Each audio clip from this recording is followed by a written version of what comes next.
कैसे हैं आप सब। आशा करता हूँ ठीक ही होंगे। आज मैं आप लोगों के लिए लाया हूँ दो ऐसी कहानियाँ जो आपके रोंगटे खड़े कर देगी।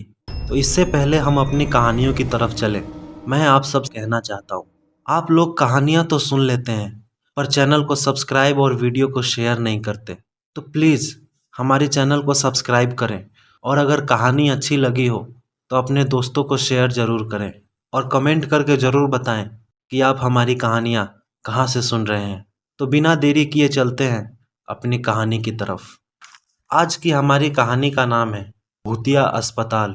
भूतिया अस्पताल एक ऐसी माँ की कहानी है जिसके दुखों के सैलाब ने कई माताओं की गोद को खतरे में डाल दिया था। एक बहुत ही पुराना पिछड़ा गांव था। वहां लड़कियों की आबादी साल दर साल कम होती जा रही थी। गांव के ज़्यादातर लोग लड़का पैदा होने को गौरव का विषय मानते थे और वहीं दूसरी तरफ अगर लड़की पैदा हो जाए तो उसे हीन भावना से देखा जाता था। उसी गांव में 4 भाइयों का एक परिवार रहता था। सभी भाइयों की शादी हो चुकी थी, लेकिन 3 भाई जो सबसे बड़े थे उनकी औलादों में केवल लड़कियां ही थी। पूरा खानदान लड़के की आस लगाए बैठा था। तभी उन्हें एक दिन सबसे छोटी बहू, जिसका नाम सीमा था, उसके गर्भवती होने की खबर मिलती है। पूरे परिवार में खुशियों की उमंग दौड़ जाती है। सभी लड़का पैदा होने के इंतजार में छोटी बहू का खूब ख्याल रखते थे। सीमा का पति अनिल, जो कि कपड़े की दुकान चलाता था, वह भी अपने बच्चे का बेसब्री से इंतजार कर रहा था। परिवार के सभी लोग जानना चाहते थे कि सीमा के गर्भ में लड़का है या लड़की। वह तय करते हैं कि सीमा का गर्भ के बच्चे का लिंग जांच के लिए अस्पताल ले जाना चाहिए, लेकिन सीमा अस्पताल नहीं जाना चाहती थी। वह नहीं चाहती थी कि उसके बच्चे का लिंग चेकअप हो। दरअसल सीमा पहली बार मां बन रही थी और उसके लिए लड़का या लड़की दोनों ही अनमोल थे। उसे लग रहा था कि यदि उसके पेट में लड़की हुई तो परिवार के लोग उसे नफरत करने लगेंगे और वो किसी को नाराज़ नहीं करना चाहती थी। लेकिन अनिल सीमा को अस्पताल ले जाने के लिए मना लेता है।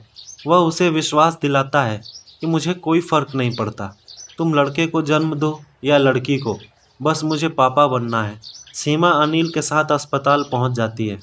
अस्पताल में अनिल का एक दोस्त कंपाउंडर था और इस वजह से जेंडर चेकिंग का काम जल्दी हो जाता है। परीक्षण की रिपोर्ट में सीमा के गर्भ में लड़की होने की पुष्टि होती है। परिवार को जैसे ही पता चलता है कि सीमा लड़की को जन्म देने वाली है, परिवार में मातम छा जाता है। पूरा परिवार मिलकर अनिल को समझाता है कि यह लड़की हमें नहीं चाहिए। वैसे भी परिवार में इतनी सारी लड़कियां हैं और अब एक और लड़की से परेशानियां बढ़ती जाएंगी।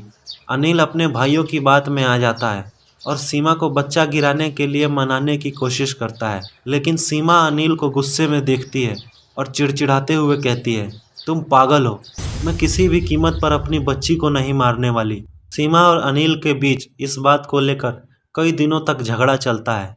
एक दिन सीमा अचानक अपने कमरे में बेहोश हो जाती है। अनिल उसे उठाने की कोशिश करता है, लेकिन जब उसे होश नहीं आता तो वह उसे अस्पताल में ले जाता है और इलाज के बहाने अपने दोस्त के साथ मिलकर सीमा का गर्भपात करवा देता है। और जैसे ही सीमा होश में आती है तो उसकी दुनिया उजड़ चुकी होती है। सीमा को पता चल जाता है कि उसकी बच्ची अब इस दुनिया में नहीं रही। सीमा टूट जाती है। उसके परिवार वालों ने ही उसकी मासूम बच्ची छीन ली। सीमा बहुत दुखी थी और इसका गुस्सा बढ़ता ही जा रहा था।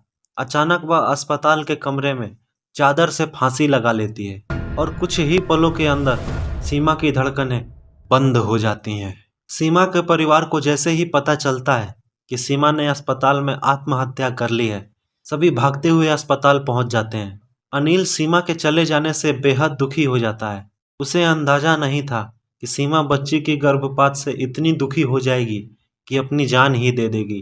खैर, जो होना था वो हो चुका था, लेकिन अब बारी भरपाई करने की थी। सीमा के अंतिम संस्कार की 13 दिन के गुजरते ही अस्पताल में सीमा की भूतिया रोग की दस्तक हो जाती है। डिलीवरी वार्ड में भर्ती सभी बच्चे अचानक अपने आप बिस्तर से नीचे गिरने लगते हैं। लोगों को समझ में नहीं आता कि एक साथ सभी बच्चे नीचे कैसे गिर गए। हालांकि बच्चों को ज़्यादा चोट नहीं आती, लेकिन यह घटना मरीजों के अंदर भूतिया डर बैठाने के लिए काफ़ी थी। इसके बाद अस्पताल में भूत होने की अफवाह तेज़ी से फैलने लगी और लोग इसे भूतिया अस्पताल कहने लगते हैं। अस्पताल में एक औरत बच्चे के जन्म के समय आपातकालीन हालत में एम्बुलेंस में अस्पताल पहुंचती है। औरत की हालत गंभीर थी, इसलिए उसे अस्पताल के कंपाउंडर तुरंत स्ट्रेचर पे उठाकर ले जाते हैं, लेकिन वो उन सभी के हाथों से छूटकर अचानक हवा में लटक जाती है। उसे ऊपर हवा में लटका देख वहाँ मौजूद सभी डर की वजह से इधर उधर भागने लगते हैं और कुछ ही समय में वह ऊपर से नीचे गिरती है। उसे सर में जोरदार चोट लग जाती है, जिससे उसकी जान चली जाती है। एक माँ सीमा के गुस्से की भेंट चढ़ चुकी थी। अस्पताल में रहस्यमय तरीके से मौत अखबारों की सुर्खियां बन जाती हैं और देखते ही देखते अस्पताल को बंद करने की बात होने लगती है। शहर में इससे बड़ा दूसरा अस्पताल नहीं था। इस अस्पताल को शहर की जीवन रेखा कहा जाता था, लेकिन भूतिया अस्पताल अब केवल अफवाहों तक ही सीमित नहीं था। अब इस बात को वास्तविक आधार मिल चुका था और अब लोगों को पूरा यकीन था कि अस्पताल में कोई ना कोई भूत तो जरूर है, क्योंकि कई हादसे निरंतर हो रहे थे। अस्पताल प्रबंधन मुद्दे को गंभीरता से लेते हुए अस्पताल में झाड़ फूंक करने के लिए एक बहुत ही प्रतिष्ठित ओझा को बुलाते हैं। ओझा अस्पताल के कमरे में मंत्रों से सिद्ध किया हुआ नींबू रखकर सीमा की रूह का पता लगा लेता है। देखते ही देखते नींबू का कलर सुर्ख लाल हो जाता है। उस कमरे में मौजूद अस्पताल के सभी कर्मचारी एक दूसरे का मुंह देखने लगते हैं। ओझा अस्पताल के कर्मचारियों से कहता है कि इस अस्पताल में एक दुखियारी माँ की आत्मा है, जिसके बच्चे का गर्भपात किया गया था, इसलिए वो इस अस्पताल में किसी को भी माँ नहीं बनने देगी। अस्पताल प्रबंधन को सीमा के गर्भपात के बारे में कोई जानकारी नहीं थी, क्योंकि वह गर्भपात अनिल और उसके कंपाउंडर दोस्त ने गुप्त तरीके से किया था। सच्चाई का पता लगाने के लिए ओझा अपनी मंत्र शक्ति से सीमा की आत्मा को सबके सामने बुला लेता है। सीमा का भूतिया साया आते ही सभी चीजें इधर उधर बिखरने लगती हैं। टेबल कुर्सियां पलट जाती हैं और अचानक वह कंपाउंडर जिसने सीमा का गर्भपात किया था वो अजीब हरकतें करने लगता है। उसके स्वर बदल जाते हैं। ओझा तुरंत उसे बालों से पकड़कर वहीं बैठने को कहता है। दरअसल ओझा को पता चल चुका था कि सीमा की आत्मा इस कंपाउंडर के अंदर आ चुकी है। वह सीमा की रूह से पूछता है, बताओ किसने तुम्हारा गर्भपात किया था? हम उसे कानूनन सजा दिलाएंगे, लेकिन तुम इन मासूम बच्चों की हत्या मत करो। तभी वह कंपाउंडर जिसके अंदर सीमा की आत्मा थी जोर जोर से अपना ही नाम लेकर चिल्लाता है, अजय और अनिल, इन दोनों ने मेरी बच्ची की जिंदगी छीनी है, लेकिन उसके लिए मेरे ससुराल का पूरा परिवार जिम्मेदार है। जब तक इन सबको इनके गुनाहों की सजा नहीं मिलेगी, तब तक मैं इस अस्पताल में किसी को भी चैन से नहीं जीने दूंगी, किसी को मां नहीं बनने दूंगी।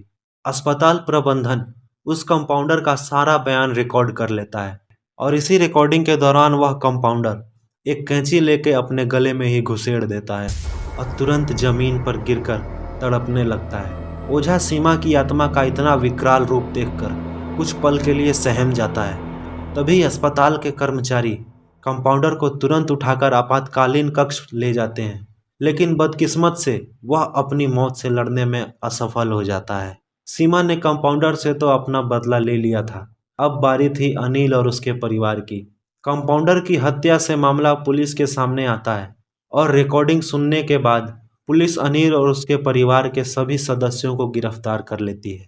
फिर जाकर कहीं सीमा की आत्मा को शांति मिली। तो दोस्तों, कैसी लगी ये कहानी कमेंट करके ज़रूर बताएं। चलिए चलते हैं अपनी दूसरी कहानी की तरफ। दोस्तों, मैं उस रात को कभी नहीं भूल सकता। उस खौफनाक रात को जो मैंने महसूस किया था और जो मैंने देखा, उसके बाद शायद ही कोई जिंदा बचता, लेकिन भगवान की वजह से मैं बच गया। अगर मैं उस दिन को अपना दूसरा जन्मदिन मानूं तो कुछ गलत नहीं होगा। यह बात है शिमला की, जहां मैं अक्सर घूमने जाया करता था। इस बार भी मैं वहीं जा रहा था। अपनी कार में बैठे बैठे मैं वहां के सुहावने मौसम और वादियों के सपने देख रहा था। रास्ता काफ़ी लंबा था, तो मैं बस अपनी कार चलाता ही जा रहा था। अल्मोड़ा आते ही तेज़ बारिश होना शुरू हो गई। मैंने अपनी कार की स्पीड कम कर ली, क्योंकि बारिश में उस रास्ते पर तेज़ कार चलाना अपनी मौत को दावत देना था। अब मेरी कार 60 किलोमीटर प्रति घंटे की स्पीड से चल रही थी। बारिश तेज़ होने के कारण सामने का रास्ता कुछ ठीक दिखाई नहीं दे रहा था। कुछ दूर चलने के बाद भी जब बारिश नहीं रुकी, तो मैंने सोचा कि क्यों ना कार यहीं रोककर बारिश के रुकने का इंतज़ार करूं। मैंने अपनी कार साइड में रोकी और उसमें ही आराम करने लगा। बारिश का मौसम होने के कारण मुझे नींद आ गई। और मैं वहीं सो गया। अचानक एक आवाज़ से मेरी नींद खुली। मैंने देखा विंडो पर एक औरत अपने बच्चे के साथ खड़ी है और एकटक मुझे ही देख रही है। उस औरत ने सफ़ेद रंग की साड़ी पहन रखी थी। आंखों के नीचे काले घेरे पड़ चुके थे। हाथ में एक कटोरा लिए वो मुझे ही देखे जा रही थी। उस तेज़ बारिश में वो और उसका बच्चा भीग रहे थे। मुझे लगा कि शायद इनको भूख लगी होगी। मैंने अपने वॉलेट से कुछ पैसे निकाले और उस कटोरे में डाल दिए। वो बिना कुछ कहे वहाँ से चली गई। मैं अपनी कार से नीचे उतरा, उस औरत का पीछा करने लगा। मैंने देखा कि उसने एक दुकान से कुछ खाने के लिए लिया और कोने में जाकर खाने लगी। मुझे वो थोड़ा अजीब लगा। मैं उस औरत के पास गया और बोला, तुम्हारा कोई घर नहीं है और ये तुम अपने बच्चे के साथ इतनी बारिश में यहाँ क्या कर रही हो? औरत ने मेरी तरफ एक अजीब सी निगाह करते हुए कहा, नहीं, मेरा कोई घर नहीं है, मैं यहीं सड़क के किनारे रहती हूँ। मैंने उससे कहा, अच्छा ठीक है। उस औरत ने फिर मुझसे पूछा, साहब क्या आपकी गाड़ी ख़राब हो गई है? मैंने कहा नहीं, इतने तेज़ बारिश में आगे जाने से अच्छा मैंने यहीं रुकने का फ़ैसला किया है। औरत ने पूछा, साहब आपको कहाँ जाना है? मैंने कहा शिमला जाना है, लेकिन ये बारिश। उस औरत ने कहा कि साहब आप एक कच्चे रास्ते से जा सकते हैं जो सीधा शिमला की तरफ जाता है। मैंने हैरानी से पूछा, तुम्हें कैसे पता? औरत ने कहा, मैं यहाँ कई सालों से रह रही हूँ, इसलिए मुझे यहाँ के बारे में सारे रास्ते पता हैं। आप मेरी बात मानिए, उसी कच्चे रास्ते से चले जाइए। मैंने उस पर भरोसा कर लिया, ये सोचकर कि शायद इसे यहाँ के रास्ते के बारे में पता होगा। मैं अपनी कार में बैठा और कच्चे रास्ते की तरफ चलने लगा। मैंने ये रास्ता पहली बार देखा था, क्योंकि जब भी मैं यहाँ आया था सड़क से ही आया गया था। मैं धीरे धीरे आगे बढ़ने लगा। रास्ते को बीचों बीच आकर अचानक मेरी कार रुक गई। उस सुनसान रास्ते में मेरे अलावा और कोई नहीं था, न ही दूर दूर तक कोई दिखाई दे रहा, और ऊपर से मेरी गाड़ी भी खराब हो गई। मैंने सोचा कहीं मैं गलत रास्ते पर तो नहीं आ गया। इतना सोच ही रहा था कि तभी मैंने देखा कि अंधेरे में दूर एक साया खड़ा है। मुझे लगा कि मेरे अलावा कोई और भी यहाँ फंस गया, और वो साया धीरे धीरे मेरी तरफ आने लगा। लेकिन जब मैंने उसे देखा तो मेरे पसीने छूट गए। मैंने देखा कि ये तो वही औरत है जिसने मुझे ये रास्ता बताया था, लेकिन वो मुझसे पहले यहाँ तक कैसे पहुँच सकती है? मैं उसे देखकर बहुत डर गया। वो औरत मेरे बहुत करीब आ चुकी थी और एक बहुत अजीब सी निगाहों से मुझे देखते हुए बोली, साहब क्या हुआ, गाड़ी ख़राब हो गई क्या? मैंने कहा, नहीं ऐसा कुछ नहीं है, तुम यहाँ मुझसे पहले कैसे पहुँच गई? उस औरत ने हंसते हुए कहा, मैंने कहा था ना, मैं यहीं रहती हूँ और मुझे यहाँ के रास्ते के बारे में सब कुछ पता है। मैं कहीं भी आ जा सकती हूँ। इतना बोलते ही वो औरत अचानक गायब हो गई। अब तो मेरे हाथ पैर कांपने लग गए। मैंने जल्दी से अपनी कार ठीक करने की कोशिश की और उसमें बैठ गया। भगवान का धन्यवाद मानकर कार स्टार्ट की और चलाने लगा। कुछ ही दूरी पर चलने के बाद मेरे होश उड़ गए। मैंने अपने फ्रंट मिरर में बैक सीट पर उसी औरत को देखा। गाड़ी रोककर जैसे ही मैंने पीछे देखा, वहाँ कोई नहीं था। मुझे लगा शायद ये मेरा वहम है और फिर से अपने रास्ते चल दिया। लेकिन इस बार तो वो औरत मेरे साइड वाली सीट पर ही आ गई और मुझे देखकर जोर जोर से हंसने लगी। उसने मुझ पे अचानक हमला कर दिया, लेकिन चिल्लाकर पीछे हट गई। मुझे समझ नहीं आया कि ये क्या हुआ। फिर मुझे ध्यान आया कि मेरे गले में हनुमान जी का एक लॉकेट है जो शायद मेरी रक्षा कर रहा है।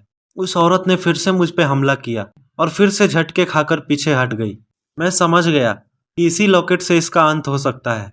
मैंने जल्दी से अपना लॉकेट उतारा और उस औरत के गले में डाल दिया। वो तड़पने लगी, चिल्लाने लगी और अचानक एकदम गायब हो गई। मैंने बिना कोई सोच विचार किए जल्दी से अपनी गाड़ी स्टार्ट की और वापस रोड की तरफ आ गया।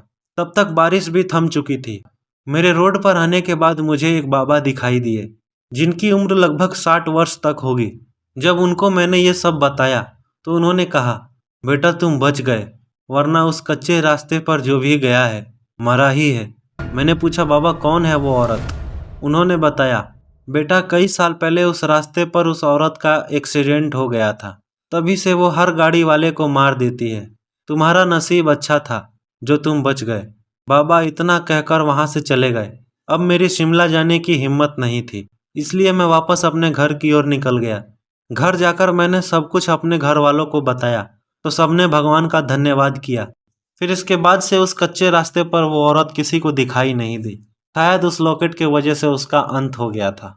तो दोस्तों, कैसी लगी हमारी आज की ये 2 कहानियाँ? अच्छी लगी हो तो लाइक कमेंट जरूर करें और कमेंट में ये जरूर बताएं कि आप हमारी कहानी कहाँ से सुन रहे हैं और आप भी चाहते हैं कि मैं आपकी कहानियों को अपनी आवाज़ दूं। तो डिस्क्रिप्शन में मेरा कॉन्टैक्ट नंबर है, मुझे उस पर मैसेज करें और अपनी कहानी शेयर करें। शायद अगली कहानी मैं आप ही की लेकर आऊँ। तो मिलते हैं दूसरी नई कहानियों के साथ। तब तक के लिए बाय बाय।